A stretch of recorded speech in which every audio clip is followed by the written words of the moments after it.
Benjamin Franklin once said, when in doubt, don't. Now what I'm going to be doing in this speech is very simple. I'm going to be responding to the responses of my responses of the affirmative team's case. Then we're going to be moving on, and I'm going to be reinforcing the arguments that my partner brought up in his previous speech. But first of all, let's go ahead and start off with the very first issues that were brought up. This had to do with the affirmative team's first inherency point about how Jackson Vanik was outdated. I brought up the fact that Russia was not currently in compliance, and how this would basically reduce the United States' credibility, because if we simply graduate them, even when they are not meeting these requirements, even when they are not basically giving out, basically this would be unjust, is the underlying point. If Russia is not in compliance, then they do not deserve to be graduated. Now, the affirmative speaker's response was simply that they are in compliance. However, if we refer back to the evidence I read from the Moscow Times, they do not allow free immigration, which is exactly why Jackson Vanik is in place, to allow free immigration. Now this was in 2000, this evidence, yes, was from 2002. However, our president, for some odd reason, decided to waive the restrictions on Jackson Vanik anyway.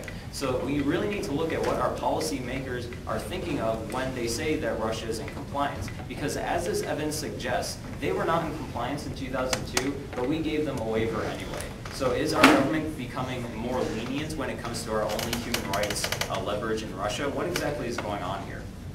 All right, next let's go ahead and talk about the issue of leverage. Now, I pointed out that Jackson Vanik, as I just mentioned, is our only tool to enforce good human rights in Russia. The affirmative response was simply pointing back to the evidence that they read in their case. However, I'd like to examine that evidence right now.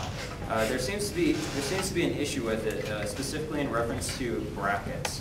Now, the evidence says this is the part that wasn't mentioned. Yet the fact that this issue remains, or let me go ahead and read this evidence with the brackets.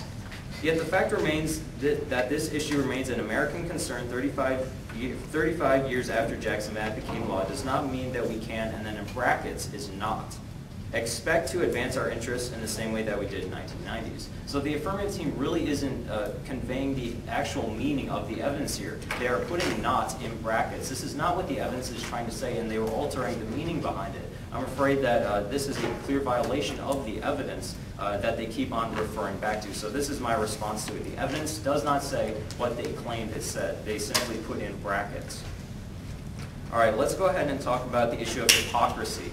Now, my point was that the ex-Soviet states still have this amendment in place over them, but they're in compliance. They're doing what they need to do. They're meeting our demands. Now, the affirmative speaker's response to this was simply, well, Russia's been in compliance longer. All right, but the fact still remains that these countries are in compliance. This is unjust. This reduces the United States' credibility, and that impact was not responded to by the affirmative speaker.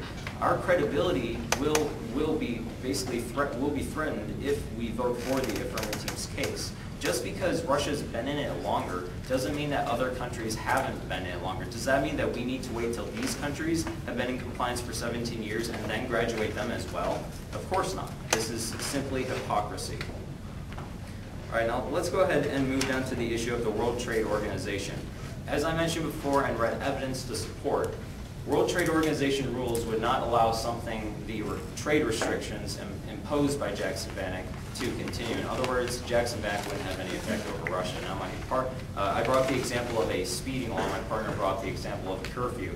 He basically said that if we don't have a curfew, we really don't know what's going to go on. They could be out till, he brought the example of he could be out till 3 a.m. or he may leave home and never come back. First of all, I'd like to clarify, Mrs. Yagar, he's not actually going to do that. Second of all, I'd like to point out that this issue still applies and really wasn't responded to by the affirmative team. We need the law in place to ensure that Russia is doing what it needs to do. All right, so as my partner mentioned, the Jackson Vanik Amendment is a symbol of the work that we have done as far as human rights goes in Russia. The purpose of the Jackson Vanik, if you were to look at the preamble of it, is to allow free immigration because we value human rights. That's not word for word, but if you were to look at the preamble, that's basically what it says, and I'm sure the affirmative team can agree with me. This amendment is for human rights in the area of free immigration. Does Russia meet these requirements? No. Do other countries meet these requirements? Yes, but we haven't graduated them. Jackson Bannock remains a symbol of our work with human rights in Russia, which is why I would encourage you to vote negative at the end of this round. Thank you.